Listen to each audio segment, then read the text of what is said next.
देखो बच्चे, तुम लोगों को हम सिलेबस के अनुसार पढ़ा रहे हैं। सिलेबस में हम देखे हैं तो इसके बाद हम लोगों को वृत्त के क्षेत्रफल और ज्यामिति पढ़ना है। तो अभी वृत्त के क्षेत्रफल शुरू करने हम जा रहे हैं, यानी एक्सरसाइज 12.1।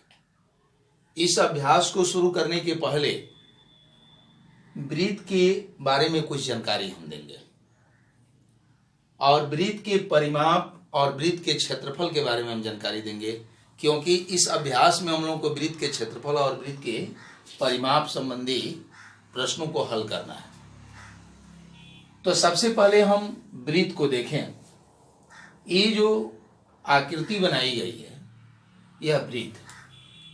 वृत्त की परिभाषा, वृत्त क्या है, इसकी त्रिज्या, व्यास, परिधि, ये सारी चीजें आपको बता चुके हैं। लेकिन उसमें से कुछ बातें जो है फिर हम चाहते हैं कि आप लोगों को री कर दें, कि अगर आप भूल गए हो तो फिर से याद हो जाए, अगर याद है तो फिर एक बार रिवीजन हो जाए। तो चलिए, एक वृत्त हम बनाए हुए हैं। इस वृत्त का यह बीच वाला जो बिंदु है, यह केंद्र हो गया। इसको हम परिधि कहते हैं। आप जानते हैं पहले से परिधि, और इसको हम केंद्र कहते हैं। ये भी आप जानते हैं, एक केंद्र हो गया, केंद्र हो गया। और इसको जो है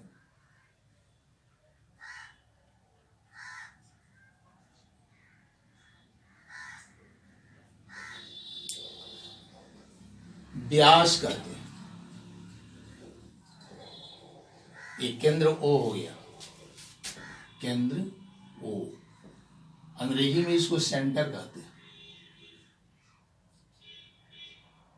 सेंटर। और इसको हम जो है व्यास कहते हैं।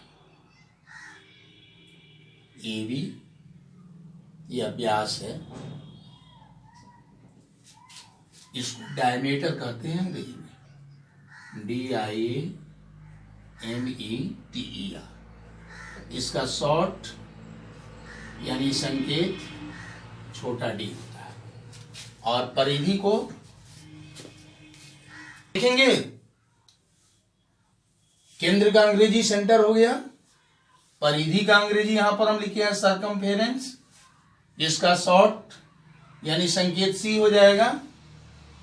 और यह व्यास है ए बी, यहां से लेकर के यहां तक जो केंद्र से होकर के जा रहा है, इसका डायमीटर हो गया, जिसका संकेत डी हो गया। और यह त्रिज्या है, ओ से लेकर के ए तक त्रिज्या, त्रिज्या, जिसको हम रेडियस कहते हैं,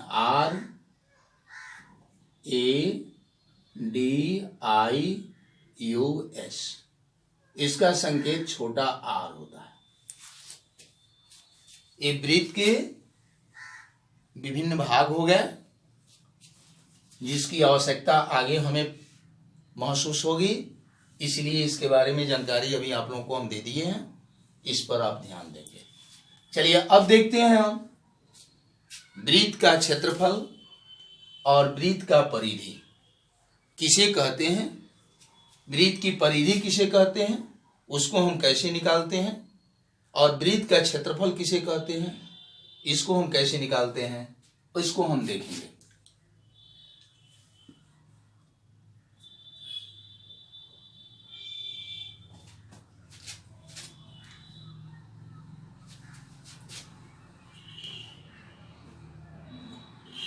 वृत्त की परिधि, वृत्त की परिधि देखिए,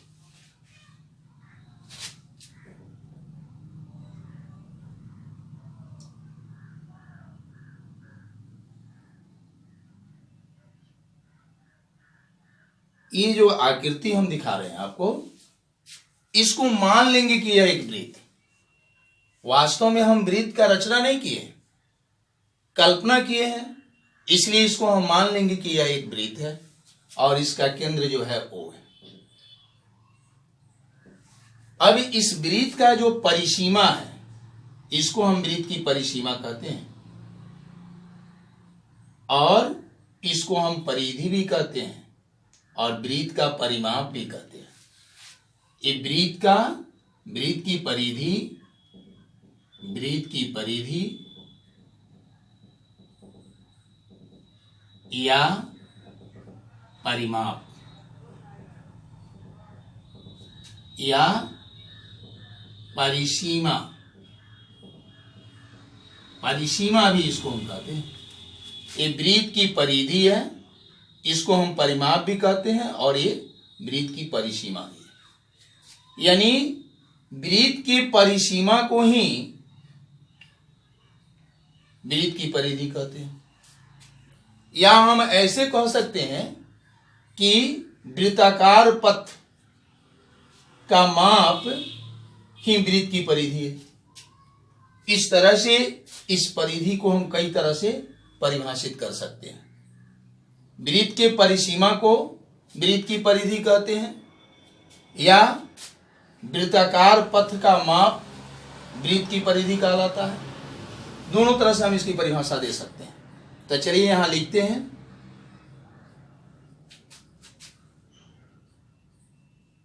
वृत्ताकार पथ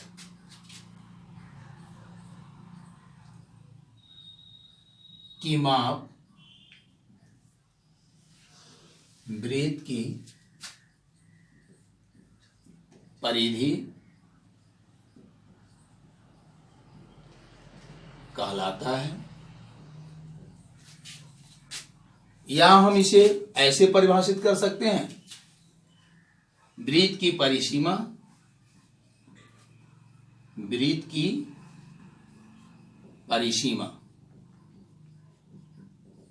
को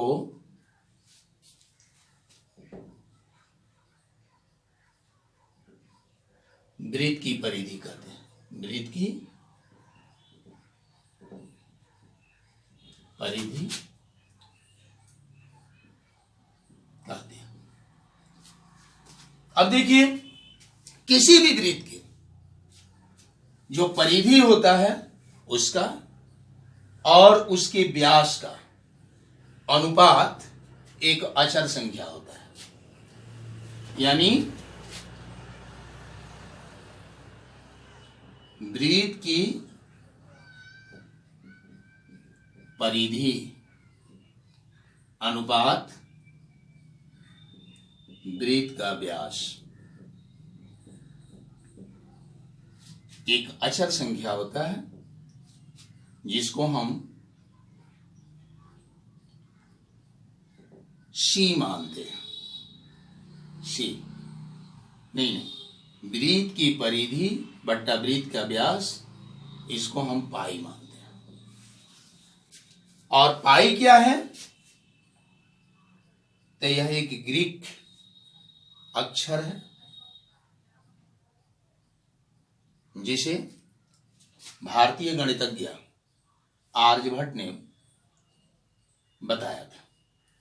अब इसको हम वृत्त की परिधि की जगह पर हम संकेत सी ले सकते हैं और वृत्त के व्यास के संकेत डी होता है और यह पाई के बराबर हो जाएगा। यानी हम डी को अगर पक्षांतर करते हैं दाएं पक्ष में, तो बाएं पक्ष में सी बचेगा और दाएं पक्ष में डी चला जाएगा, तो यह पाई गुने डी होगा।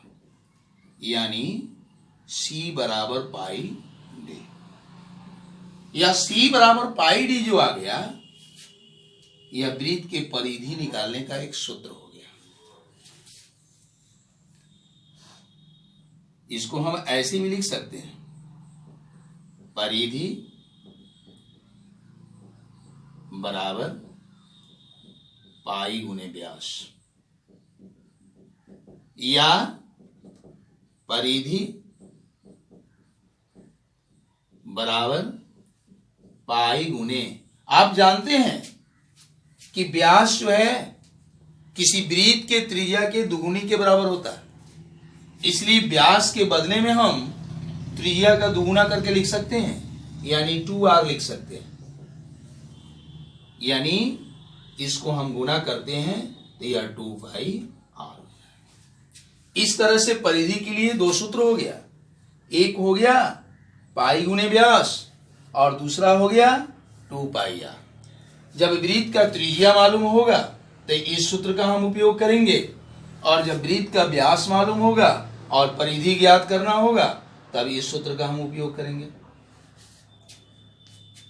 यह जो है वृत्त से संबंधित कुछ महत्वपूर्ण तथ्य हो गया जो अभ्यास शुरू करने के पहले आपको जानना जरूरी है। चलिए इसके बाद अभी आपको हम वृत्त के परिधि निकालने के लिए सूत्र बताए हैं कि परिधि के लिए जो सूत्र 2πr होता है या πd होता है या पाई गुने व्यास होता है, उसको हम कैसे निकालेंगे। अब इसके बाद आपको हम बताने जा रहे हैं कि वृत्त का क्षेत्रफल। ऐसे तो 7वां 8वां में भी आप पढ़े होंगे कि वृत्त का क्षेत्रफल बराबर πr² होता है, लेकिन ये कैसे πr² होता है इसको हम बताने अब जा रहे हैं, उसको ध्यान से देखेंगे आप। वृत्त का क्षेत्रफल ज्ञात करने के लिए जो सूत्र होता है वह हम कैसे प्राप्त करेंगे इसके बारे में हम आपको बताने जा रहे हैं। इसके लिए एक वृत्त की कल्पना करेंगे। मान लीजिए कि यह एक वृत्त है,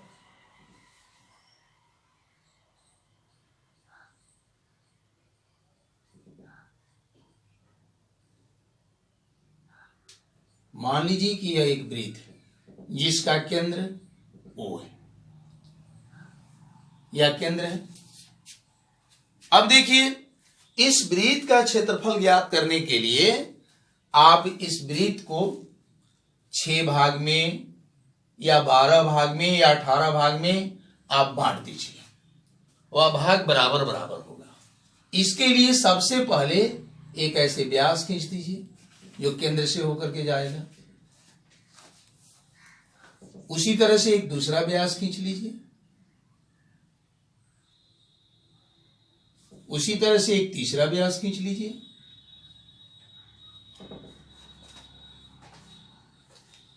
इसी तरह से एक और व्यास हम खींच सकते हैं क्या?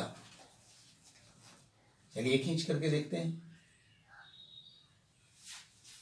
अगर इच्छा हो तो और भी व्यास हम खींच सकते हैं, लेकिन ये 4 ही व्यास खींच करके इसकी क्षेत्रफल निकालने के लिए हम सूत्र बनाएंगे। अब जरा देखिए यह वृत्त जो है कुल कितने भाग में बट गया।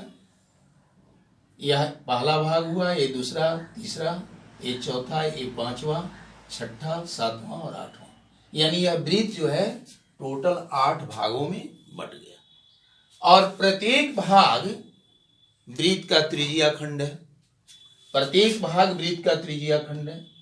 हम ये मान लेते हैं कि सभी त्रिज्या खंड बराबर है। अब देखिए इन त्रिज्या खंड को काट काट करके और यहां पर हम सजाते हैं, तो जरा हम देखें कि किस तरह की आकृति बन रही है। जैसे त्रिज्या खंड अगर 1 को हम यहां सजाते हैं तो क्या इस तरह की आकृति बन सकती है। अब दूसरा जो त्रिज्या खंड है यह वाला, उसको हम उलट करके यहां पर सजाते हैं, जरा देखिए तो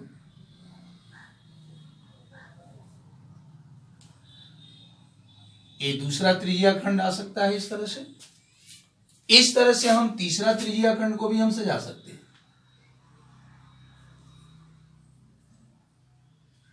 तीसरा त्रिज्या खंड को इस तरह से हम चौथा त्रिज्या खंड को भी सजाएंगे। इस तरह से हम 5वें त्रिज्या खंड को भी सजा सकते हैं, 6ठा त्रिज्या खंड को सजा सकते हैं,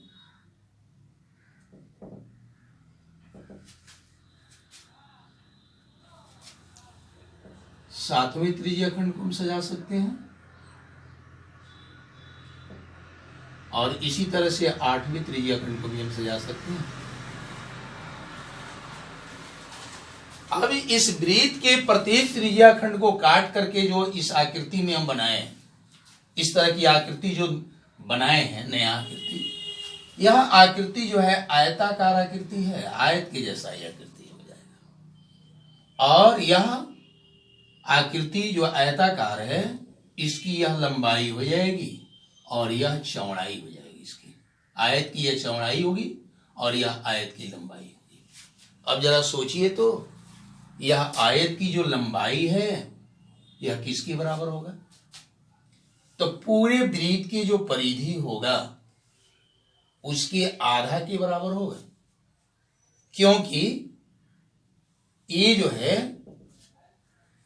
1 2 3 4 यानी 4 त्रिज्या खंड से मिलकर के यह बना है और 4 त्रिज्या खंड से मिलकर के यह बना है। देखिए यहां से यहां तक एक त्रिज्या खंड की लंबाई हो गया, ये दूसरा त्रिज्या खंड हो गया, तीसरा हो गया, ये चौथा हो गया, यानी 4 गो त्रिज्या खंड की लंबाई ये हो गया और 4 गो यह हो गया। तो ये 4 गो जो त्रिज्या खंड की लंबाई है यह वृत्त के परिधि के आधा के बराबर है। इस तरह से इस आयताकार खंड की लंबाई कितना हो जाएगा, तो उसको हम देखते हैं। यहां पर वृत्त का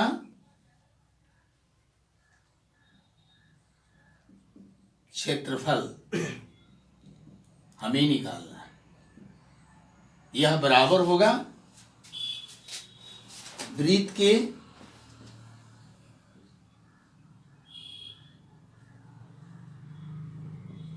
बगल में बने आयत का क्षेत्रफल के बराबर होगा।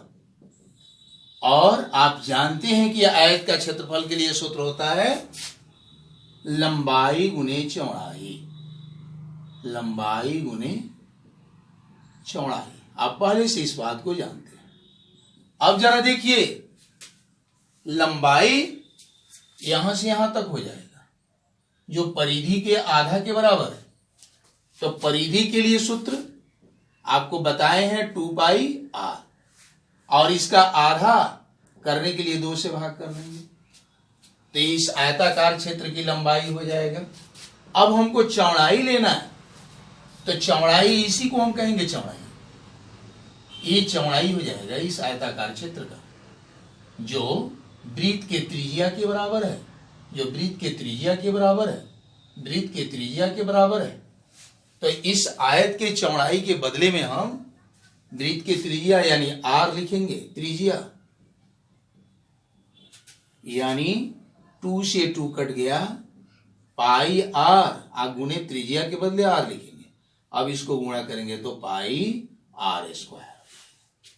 इस तरह से हमें वृत्त का क्षेत्रफल निकालने के सूत्र प्राप्त होता है। ये वृत्त के क्षेत्रफल निकालने का सूत्र हो गया। अब आप समझ गए 2 चीज, वृत्त की परिधि हम कैसे निकालेंगे उसके लिए सूत्र, और वृत्त का क्षेत्रफल कैसे निकालेंगे उसके लिए सूत्र। ये दोनों सूत्र को आप निकालने का तरीका सीख गए। अब चलिए हम लोग प्रश्नावली पर चलते हैं 12.1 पर। इसमें पहला नंबर क्वेश्चन है, उसको हम देखेंगे। पहला नंबर क्वेश्चन इस अभ्यास का है, 2 वृत्तों की त्रिज्याएं क्रमशः 19 सेंटीमीटर एवं 9 सेंटीमीटर है। उस वृत्त का त्रिज्या ज्ञात करें जिसकी परिधि दोनों वृत्तों के परिधि के जो के बराबर है।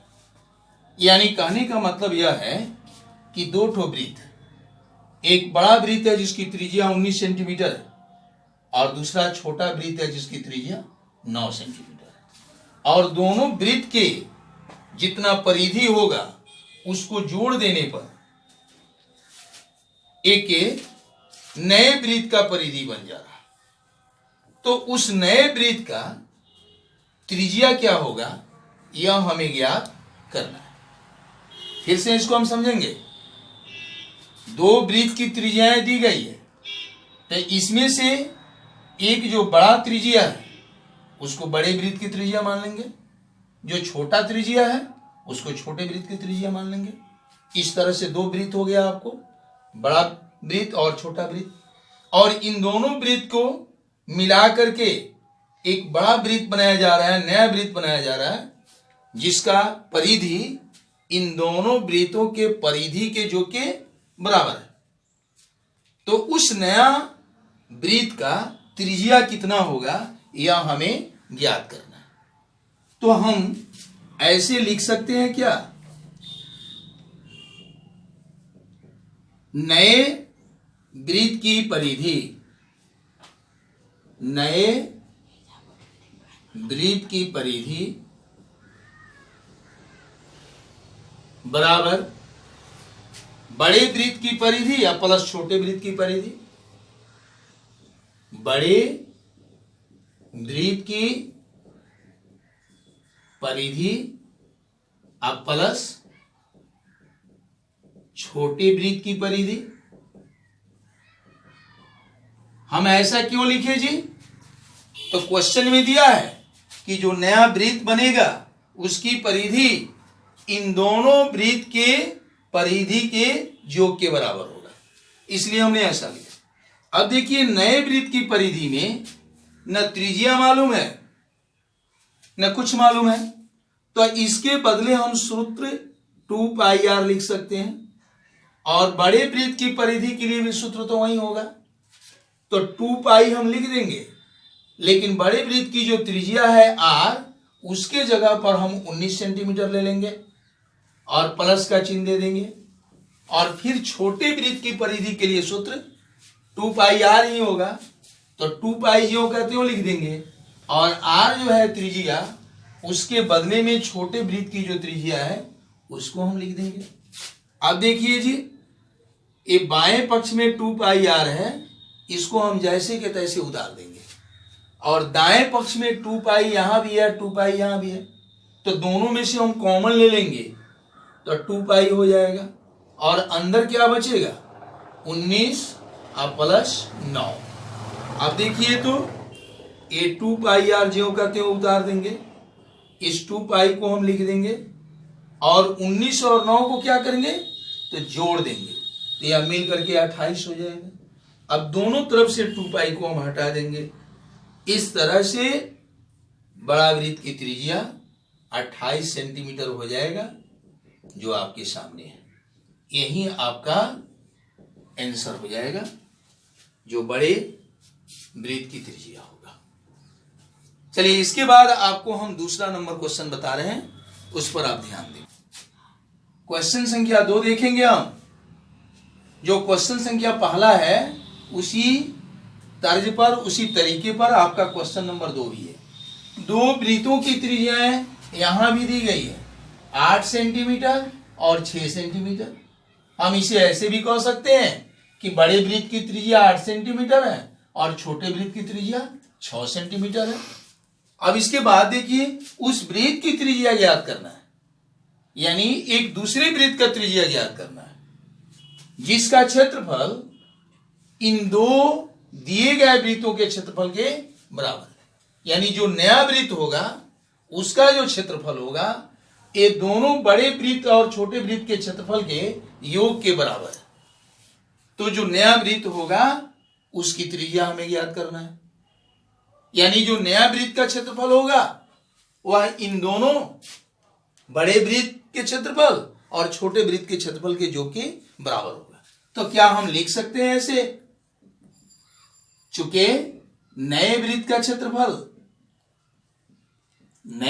क्षेत्रफल बराबर होगा बड़े वृत्त का क्षेत्रफल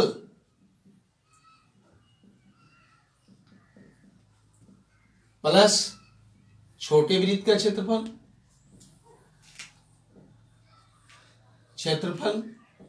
अब देखिए नए वृत्त के क्षेत्रफल के लिए सूत्र वही लगेगा ना, जो वृत्त के क्षेत्रफल के लिए सूत्र पहले निकाले हैं, आपको बताए हैं कि क्षेत्रफल निकालने के लिए सूत्र हम कैसे निकालते हैं, यानी πr², इसको हम लिख देंगे, और बड़े वृत्त के क्षेत्रफल के लिए भी सूत्र तो वही होगा πr², तो पाई लिख देंगे, और r के बदले जो बड़े वृत्त की त्रिज्या यहां दी गई है उसी हम लिखेंगे, यानी गुणा करके r के जगह पर हम 8 लिख देंगे और इसका स्क्वायर कर देंगे, फिर प्लस का चिन्ह देंगे और छोटे वृत्त का क्षेत्रफल निकालने के लिए इसके लिए सूत्र लिखेंगे पाई आर स्क्वायर।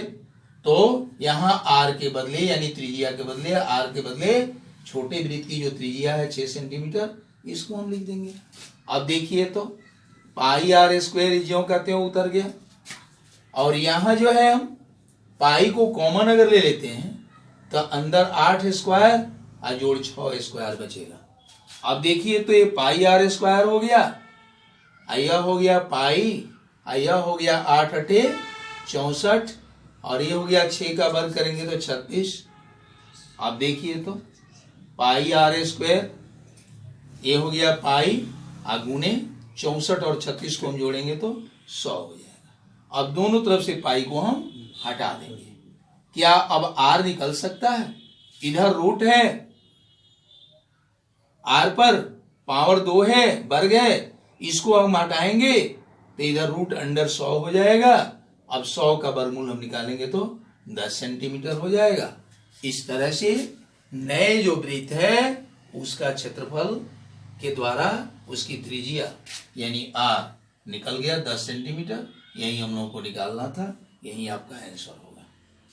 अब इन दोनों क्वेश्चन के आधार पर आपको जो है कुछ क्वेश्चन हम व्हाट्सएप पर भेज देते हैं, उसको आप अपने घर पर होमवर्क के रूप में करेंगे और इन दोनों क्वेश्चन को निश्चित तौर पर 2 बार 4 बार जरूर दोहरा लेंगे आप लोग।